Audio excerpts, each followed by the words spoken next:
Welcome to Ear by AltaWorks, a podcast for all things telecom. Okay, welcome to AltaWorks' Ear to Ear podcast. I am Keith Singler, president of AltaWorks and AMOP. And with me today, special guest is Ricky Ritchie, who is CEO of AltaWorks and AMOP. Welcome, Ricky. Thanks for finally inviting me, Keith. Well, I had to get permission to get you on. You know, I had to talk to legal and HR to make sure. I think HR was the big concern, right? That's right. They were probably the most concerned. Super excited to have you. Aren't you today. HR? Technically, yes. Yeah, thanks for inviting me there. Yeah, I had to get permission. You're welcome. I'm really excited about this session we have today. We're going to talk about business. We're going to talk about valuations. We're going to talk about bringing on strategic investors. We're going to talk about acquisitions and all types of things in that realm of what we're doing as a business. And first place I want to start is you have a really cool story about the evolution of your career. And your career really started from a W-2 employee, then you went into W-2 plus commissions, then you went to all commissions, and then you decided to take the leap into starting your own business. I want to talk about that story and give us a little bit of background how that went and the evolution of you actually making the leap to start your own business. Well, it actually started with some failed businesses first. Okay. So I had a business selling some seeds when I was a kid, right? Seeds, what kind of seeds were you selling here? I don't remember. They were just like seeds, right? They So I wanted to have a didn't business sell well. in. So that didn't do good. And then I had a sunglass business when I was in college. Didn't sell those sunglasses either. And then after I got out, I had a restaurant equipment business, actually I take that back. I had a bakery equipment business first. So traveled all over the place, sold a bunch of big bakery ovens, did some grocery store stuff. Got offered a job, said, thank God I went back to work for somebody. Yeah.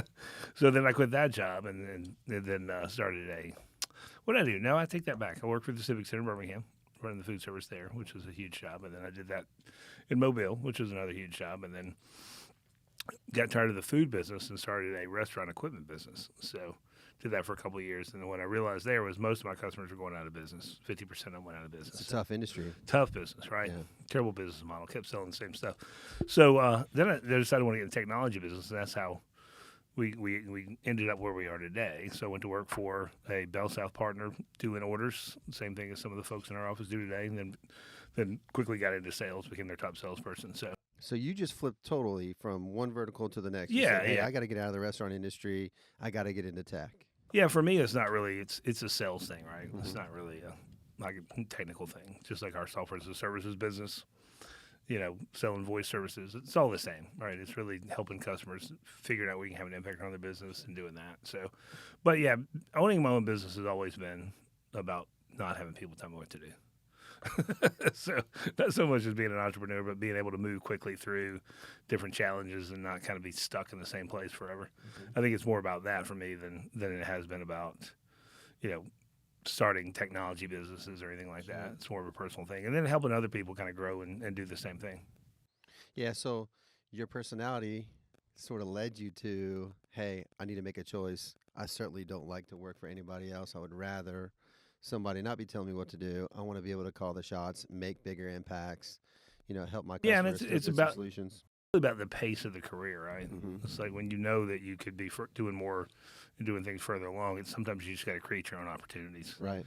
And that's essentially what I did. It's like I wanted to do these other things, so I don't want to sit around here and wait for other people to decide it's time for me to do them. So you're ready to run faster than you were running. Absolutely, yeah, absolutely. So are you running at the pace now that you were hoping to run when you made that choice? Well, we're speeding up. Yeah. We could run faster for Yeah, sure. Right? yeah. With our recent changes, I think we're running a lot faster, and that's it's really one of those things you can ask Lydia and Jamie. It's always been fast change, right? We always adapt and adopt and change things so that the pace is really the thing that's exciting about maybe doing different things. Sure. But again, it goes back to the personality. It's like that's just my personality. I want things to evolve quickly, and because I lose interest fast, so we have to evolve quickly and keep up with changing industry. And that's the good thing about tech industry; it's always going to change. Right. If you wait 2 years, it's going to be 50% different than it was 2 years before. No, there's no doubt about it. Your experience in the equipment business, whether it be restaurant or a different type of equipment business, then rolling into a service industry and then coming back. Talk to me about some of those lessons that you learned in each one of those and how you wanted to shape your business after you were working for somebody else? Yeah, I think the slow grind is the non-recurring revenue businesses. Restaurant business was saying you Gotta start over all every month. right? Yeah. Yeah, even when we got in the telecom space, it was the same thing. I think we're selling premise-based IP phone systems, which was in 2001 was when nobody else was doing. It was a business model that allowed us to not have a lot of people, which we still do today with our automation. Still the same thing. We try to limit the headcount. That's why we have such a high revenue per employee. But that goes all the way back to starting the business and doing IP phone systems, so we could do the support remotely, right? Sure. Which is really a type of automation, I guess, in that from the standpoint of we were using the internet to support our customers. Everybody else, if they had to go do a phone system programming, they had to drive out there and do it. Yeah, rolling trucks is expensive, right? Right. Having field techs is expensive. Yeah. So the model was, let's just make sure that we can support our customers remotely, and I think I've told you the story before. We started the largest shopping mall company in the United States from Fairhope with one service vehicle. So the model was strong, and then like I said, but it's still that business still was a non-recurring business. So really, I guess the lesson you learn over time is you got to figure out how to make the same amount of money every month without having to sell anything. If you can get to that point, it's you've done something right. Yeah, let's talk about that. The recurring revenue model is really what drives value for a business, right? When somebody's coming in and they're looking at a business and they're saying, hey, this is worth X, Y, Z. Oftentimes what we see is the one-time revenue models, they're valued at much lower valuations than recurring revenues, because you mentioned to yourself, hey, I can close up shop right now and I know how much money I'm going to make next month because I know what I have under contract.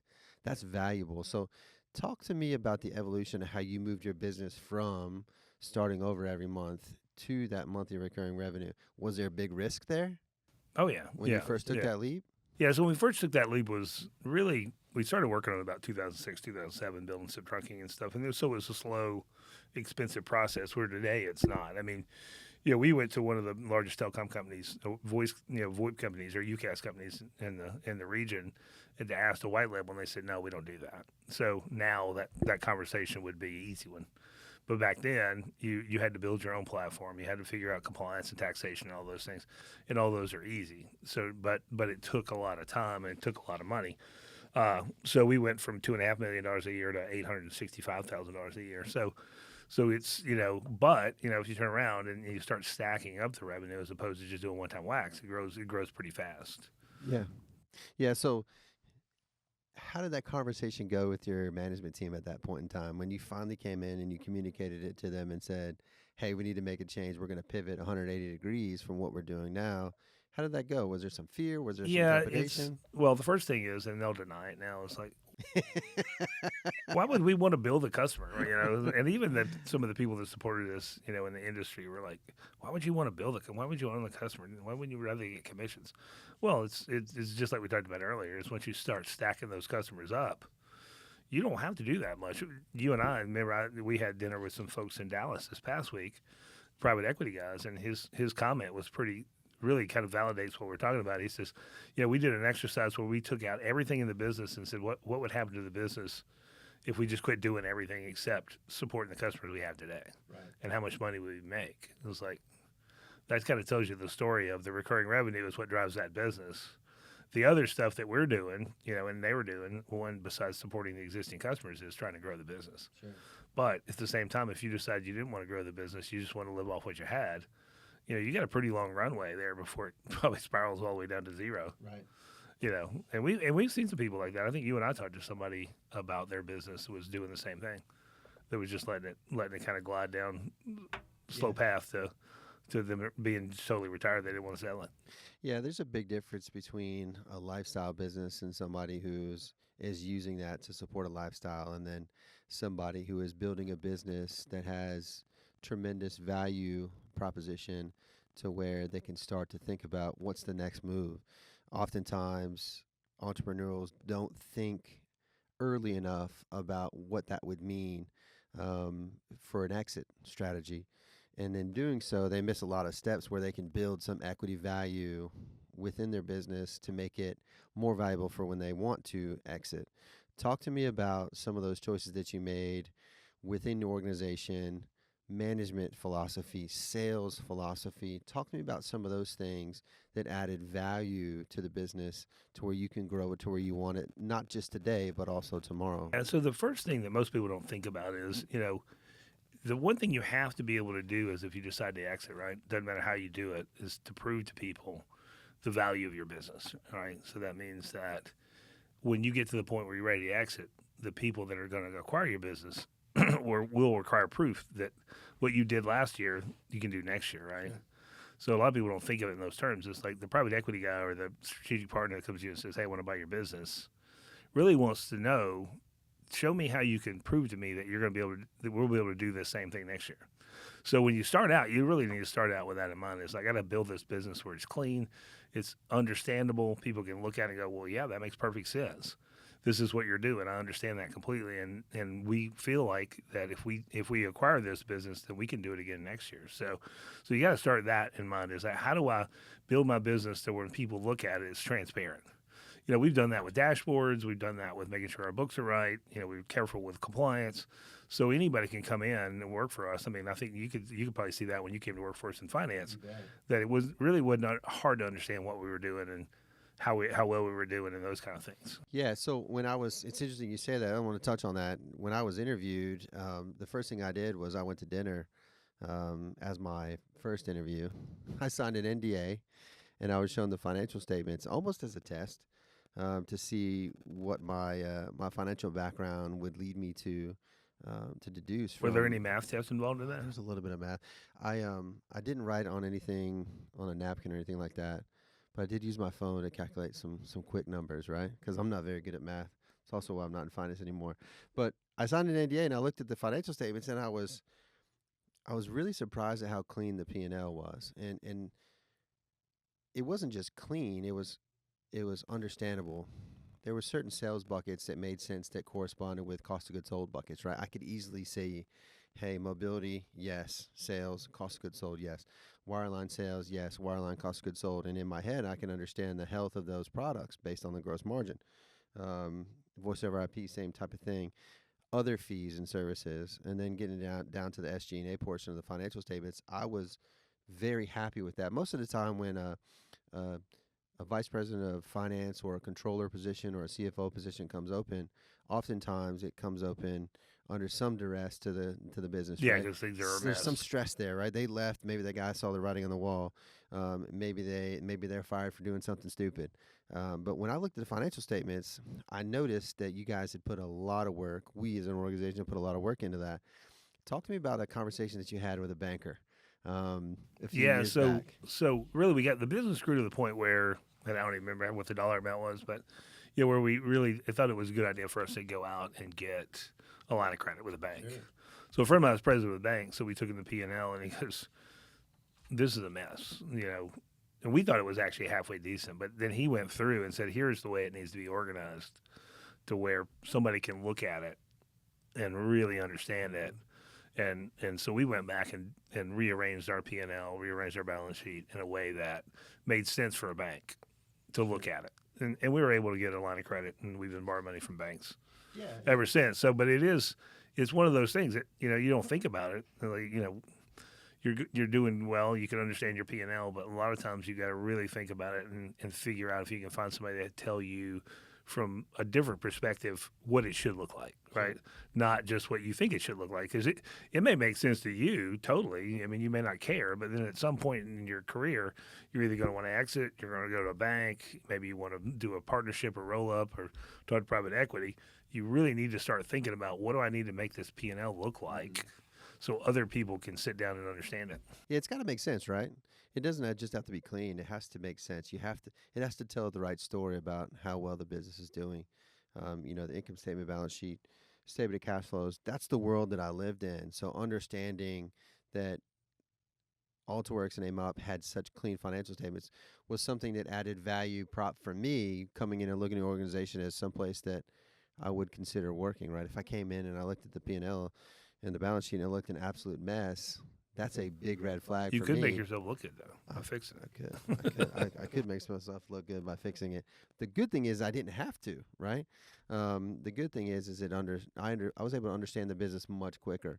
And, getting back to equity value, having clean financial statements is a huge value add for a business. You mentioned relationships with bankers and having someone come in and do some due diligence. Oftentimes that due diligence cycle is much quicker when somebody understands your financial statements. And the story that you're telling about the prospectus of a business makes sense compared to what's on the financial statements. They jive, right?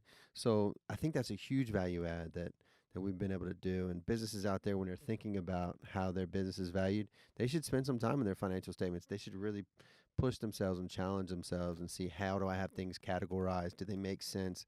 Am I planning around the P&L? Am I planning around how to put things that somebody else can look at the story and really understand it? Because you and I have talked to bankers and brokers and private equity folks. A lot of times they have a hard time understanding the core business, right? The financial statements oftentimes can help them understand it better, especially if you're the one telling the story, and then they look at the corresponding financial statements and say, okay, yep, that makes a lot of sense. But a lot of times they don't understand it.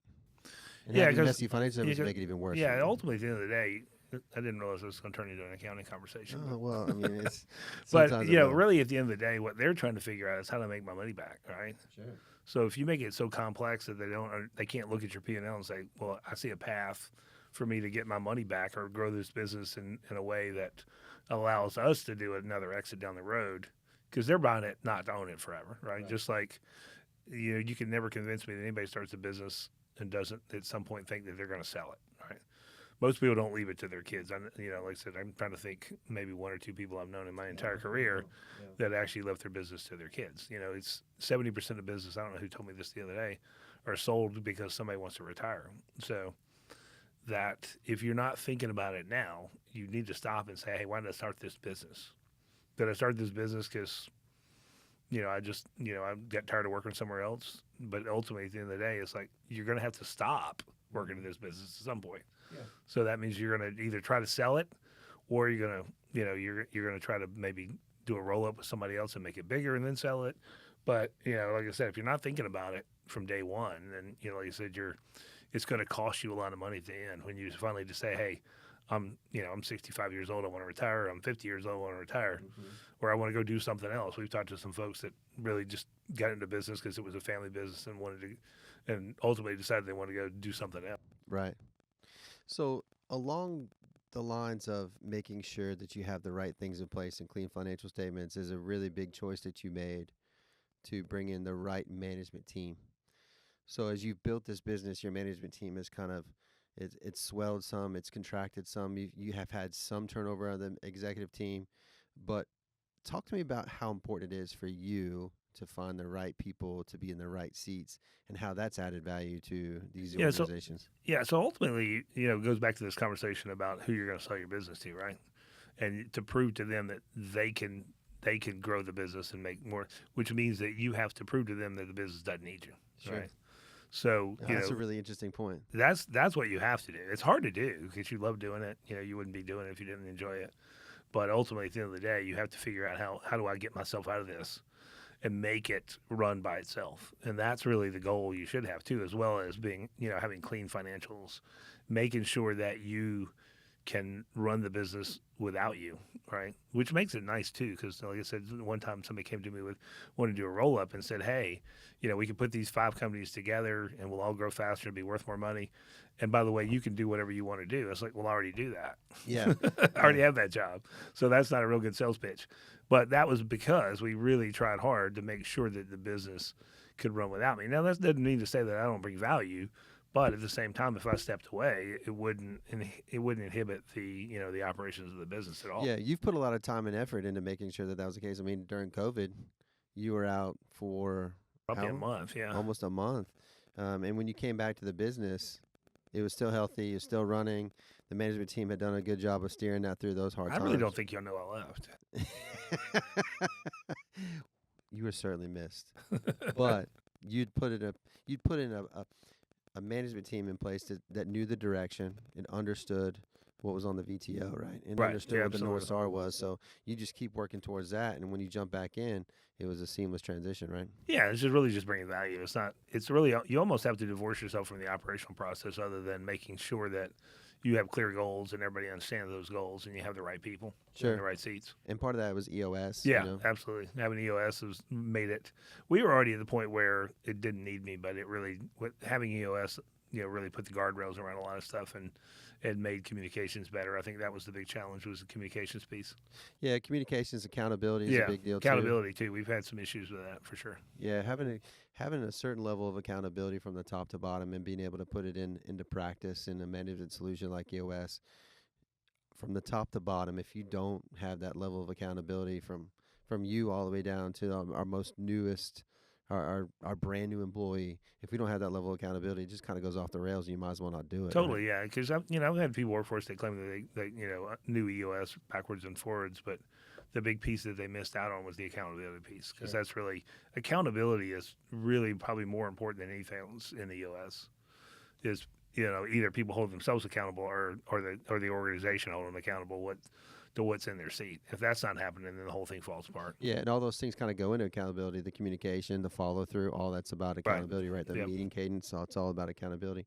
Do you think having a management solution in place in our organization like EOS adds value to our business on the open market? Yeah, because that goes back to, can you prove that it's going to do what you say it's going to do, and how easy is it somebody to integrate into that business? So, I mean, you've seen it since you've been here, moving people around because of the structure. It's really kind of easy. I mean, we have people changing all the time and sitting in new seats, but because of the structure and the EOS, the communications, it's easier for us to do that than it is, not to say that we're perfect at it, but it's much easier for us to move people from place to place and have them understand, what's going on in the business, because hopefully they already know, because we try to communicate, and it makes it easier for them. And most of the time when we move people, they're people, they raise their hand and say, hey, I want to take that challenge on. I want to be sitting in that seat. I mean, it's very rare that we move somebody to a new seat that doesn't ask for it.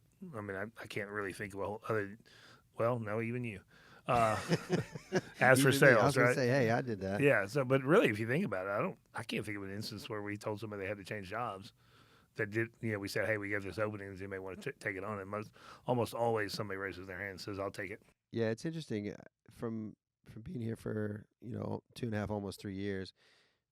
Every job opening that we've had in the organization, somebody from another team has raised their hand and said, I'd be interested. I in hadn't that thought job." about that, but yeah, it's absolutely, it seems everyone. like every single time. Yeah, everyone that I can remember. Which is that, that's that grow and evolve, our core value. It's grow and is. evolve. So that means that we have to have people that aren't afraid to take a new challenge on.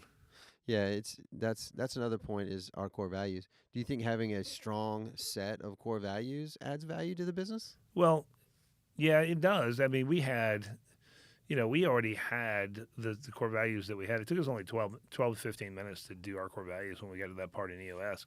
So, because we already knew what they were. Right. And we look at them every quarter, and it doesn't change. We looked at them for another business we're starting yesterday. Lydia and I looked at them, and it was like, they're the same. Right. If we're involved, they have to be the same. Yeah, We can't have different core values for different businesses, because it has to be the same. Hey, getting back to people raising their hands and able to be successful moving across organizations. I'm a big example of that within your organization. So for those that don't know, give you some math classes too. Yeah. So when I came on as the VP of Finance. I was fired as the VP of Finance and installed as the VP of Sales. Half kidding. When I first started, I did joke with the employees that I wasn't good at math, and some people were concerned about that and wanted to know if that was a real thing. And no, it wasn't a real thing, but it's still a running joke, right? But after some sales, some movement in the sales team, and wanting to run a little faster, much like you did when you wanted to start your own business, I wanted to run at a faster pace.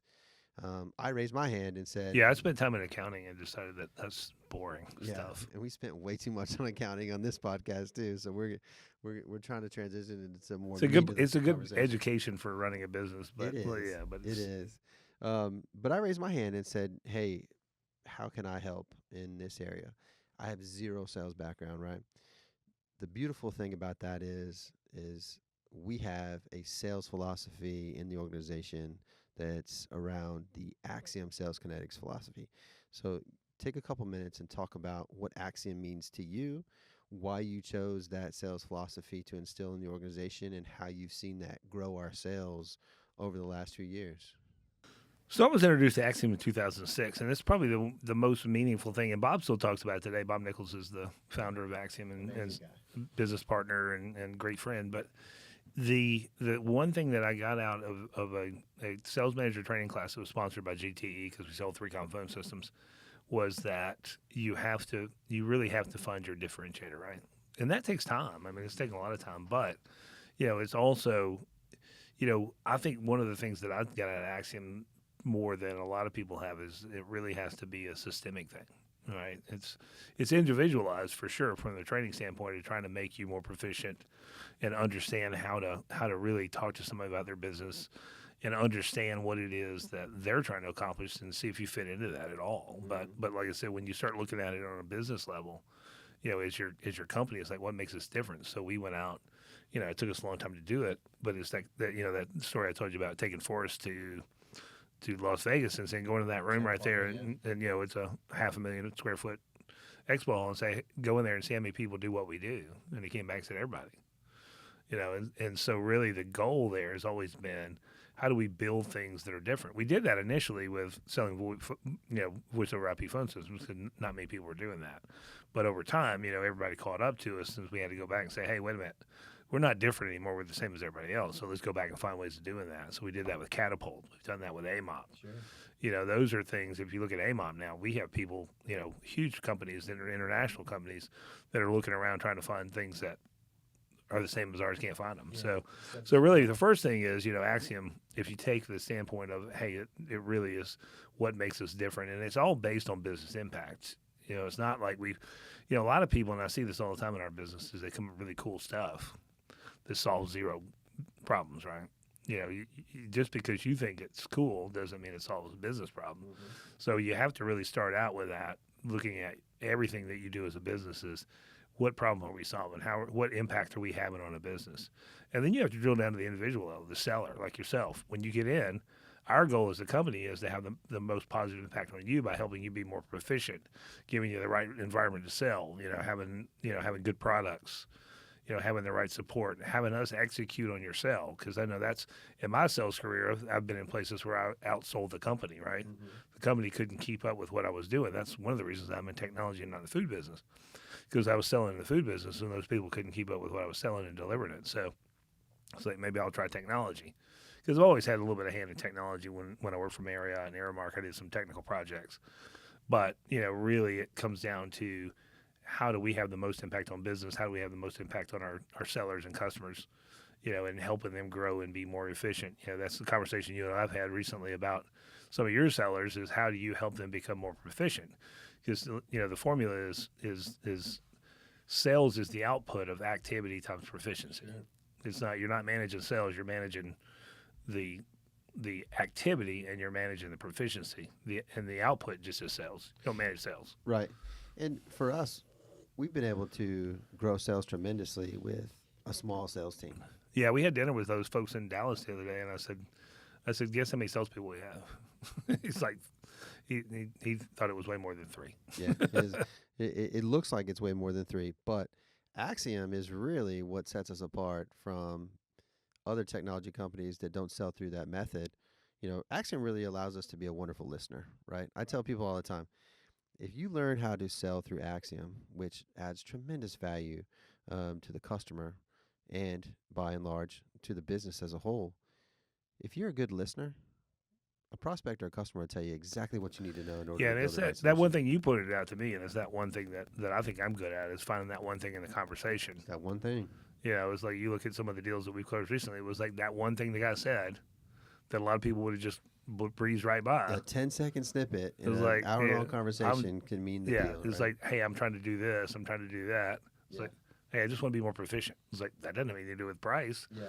And most people are trying to figure out how I can save you money, especially in our business. They tend to be, commoditize themselves and try to be the least expensive, which really is not.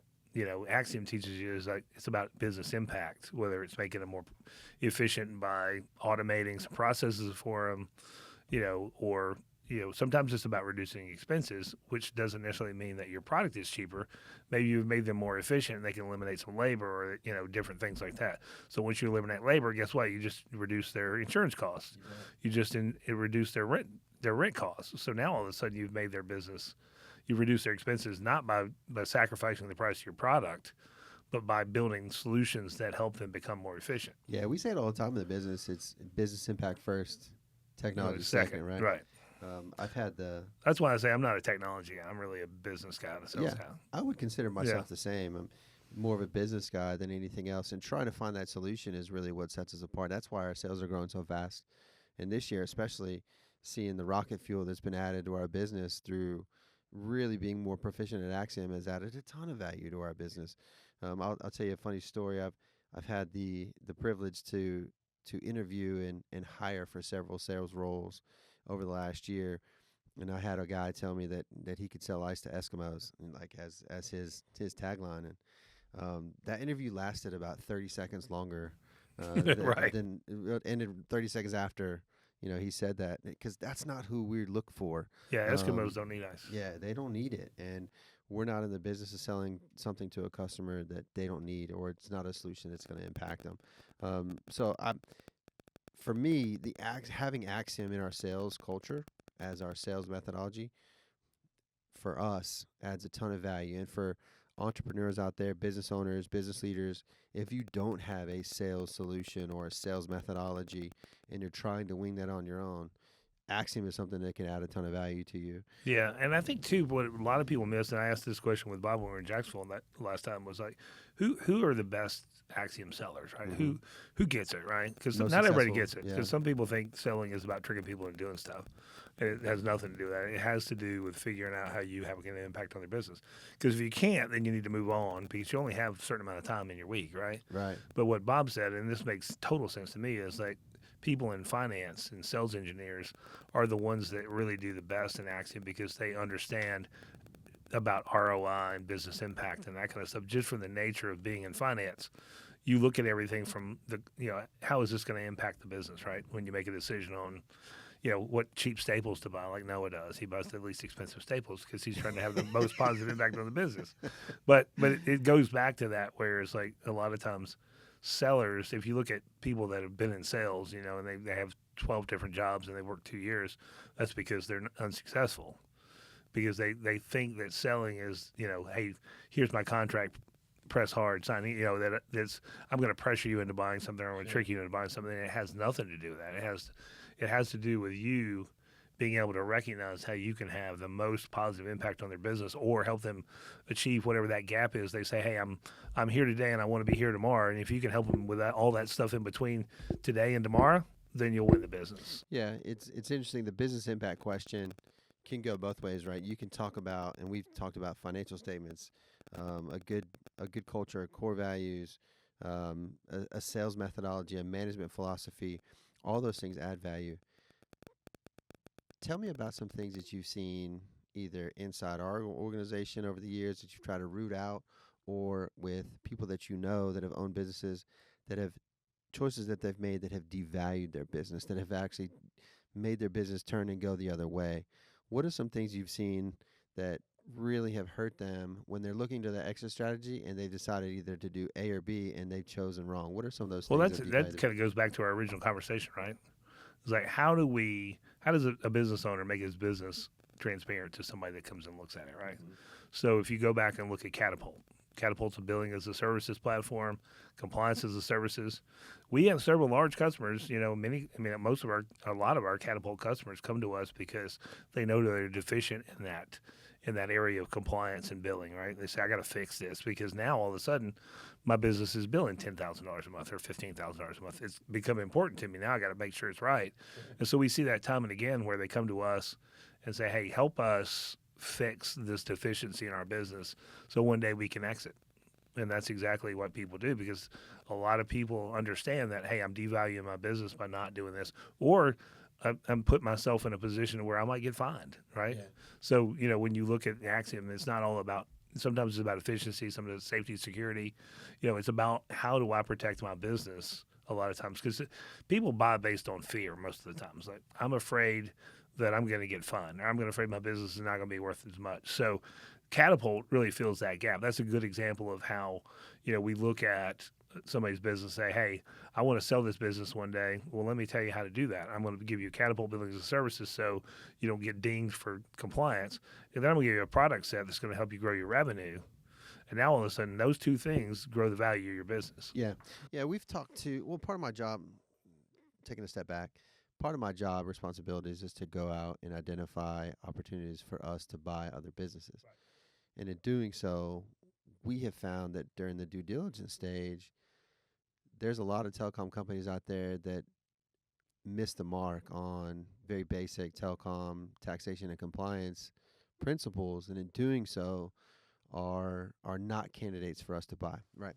So if you have a company out there that is just charging sales tax when they should be charging, universal service fund tax, Right. on a And all product. the other state taxes, and all the other 911 and all the other inter- things. Yeah. interstate, intrastate taxes, and you have a business that doesn't necessarily do that properly, or they've got some bad advice, or maybe they haven't felt like they were big enough. Maybe they think they're de minimis from a tax standpoint. We have walked away from so many deals because of that reason. Us coming in there, if we were to buy them, have to jack up prices 30%, collect more from that customer in order to cover the taxes. Yeah, run the risk of losing those Run the risk customers of losing them, and then just you've got after an you bought interest- them. Yeah. Exactly. So it devalues that business. Us having a solution that bridges that gap has been tremendous for us, because that conversation can easily flip to, hey, we can actually take care of that issue for you. Here's how we would do it. Let's use the Catapult program to be able to do that. And then all of a sudden, those customers are on our platform, and when it comes time for them to want to exit, guess what? They have an exit strategy with somebody that values them even more because they're already on our platform. Yeah, absolutely. Yeah. So it's been neat for me to see the M&A model work in that way, instead of just walking away from those people and just saying, hey, that's something, let me, Yeah, we can help you. yeah, let me we can help you you fix with that, right? Yeah. And have a product and a solution that can actually get them there. Yeah, one of our best resellers came from me calling people about buying their business, right? Mhm. So they became a white label partner. They use our Catapult program, so they're in a position to where down the road, if they say, "Hey, we want to sell this business," for us, it's just a logo change on their bill, Right. And that's good for us long term. But it's also, we've helped those people meet their goals by saying, "Hey, we want to be a compliant telecom carrier and have products to sell." So that's really about it, business impact. The guy comes to you and says, "Hey, I want to white label your voice platform." Well, tell me about that. What do you want to accomplish, right? Sure. I want to grow my revenue, or, and I would eventually, you carry that conversation on and say, "Hey, what's your exit strategy there as well?" I want to understand that. I know we're just talking about white label billing, but at the end of the day, what do you want to do? Let's dig into that a little further. When should a business owner start to consider the timing of an exit strategy? When they start the business, really. Yeah. Right, From because the very beginning, right? that dictates what they want to do. Right? If you want to leave it to your kids, that's a whole different thing. If you just want a lifestyle business that you're just going to roll up one day when you're done, then that's a different strategy, right? But if you think that one day you're going to sell that business, which almost, like I said earlier, 70% of businesses are sold because somebody wants to retire, then you better be thinking about that from day one, because it dictates what products you sell, how you sell them, what markets you're in, and a whole variety of things. Yeah, each quarter we look at a document that we created last year called our business prospectus, and we have one for each organization. Yeah, Amanda will tell you that we've changed it a few times. Yeah, we've changed it a few times, and we're going to change it again this quarter. In fact, we're going to meet about it this week. Each one of those business prospectus documents gives a very high level but detailed view of what the organization has done, is doing, and will be doing from a financial standpoint, a strategy standpoint. It talks about our executive team. It's some history. It talks about key strategic partners. That document has been instrumental in some of those conversations that we've had with people who have come and approached us and said, "Hey, we love what you're doing. We would like to invest in you." So that prospectus document is really the key to those conversations. If we can get somebody to help to understand our business quicker, then those conversations are much more fruitful. So talk to me about So that's that a little one bit. of the reasons we did that is once you start trying to understand the private equity business, the investment banker business, and all that stuff, you realize quickly is a lot of people want to just charge you money to build that document. So let's don't tell Amanda what people charge to build that document, but it's like $40,000. So, if you think about it, is nobody knows your business better than you do. Sure. All right. So build your own document, do your own research, make your own conversations. Because you and I have talked to literally, we probably know most of the major private equity people in the country or have been exposed to them in some way or another. Doesn't mean we're fit for them, but at least at this point, we're having a conversation. And you and I had this conversation with somebody the other day that we've known for a long time, and we still don't feel like they understand our business from the comments that they make on the investment banker side. So, I think it's important for you to do your own work, have your own conversations with private equity, and start that process really from day one, because I've been doing that for a long time. And that way when it does come time for you to hire somebody, you make sure you hire the right person that understands your business, because there's nothing worse than hiring somebody to help you sell your business that doesn't understand it. It's going to cost you money because you're going to pay a lot of money to these people to do this. It's all fee based. It's fee based for building building the document, building the data vault, for all your finances and stuff. And then they're going to take a percentage of whatever they sell, just like any seller, right? They're going to take a percentage of that. So if you can do it yourself and go hire a really smart lawyer to help you negotiate, that's one way of doing it. But I recommend everybody go out and do the work themselves first, and then go find the investment banker. Don't let the investment banker do it for you. Yeah. Understand, who's interested in your business. Spend time talking to people in your industry and understand what it's like, because you're going to get people coming at you left and right and offering you stuff, and I guarantee you, anybody trying to buy your business wants to pay you a lot less than it's worth. Right. Because they got to turn around and sell it. Especially if you look at private equity, their job is usually you're going to be talking to a smaller fund that wants to grow the business or roll it up with other businesses and then sell it to a bigger fund. So now that we painted a picture of how to find the right partners to help go to market for a potential exit strategy, we've talked about the right lawyer. We talked about potentially an investment banker. Sometimes it takes a broker to get there. Oftentimes, businesses could be very similar, but they have different goals with how they want to partner with somebody to finally make an exit. It could be private equity, right? It could be a home office that makes more sense for them. It could be a strategic roll-up. It could just be a single investor that just wants to merge two businesses together. For us, we have kind of come to a conclusion that we like one or two paths within that, right? Some don't make sense for us if we want to do something from an investment standpoint. When we're looking at trying to grow the business and buying revenue, trying to find that right partner, it's been a really neat exercise for us to try to understand what waters to play in and what waters to stay away from. Tell me a little bit about what your mindset is on finding that right partner and ultimately getting to maybe that second bite of the apple that could potentially be worth more than the first.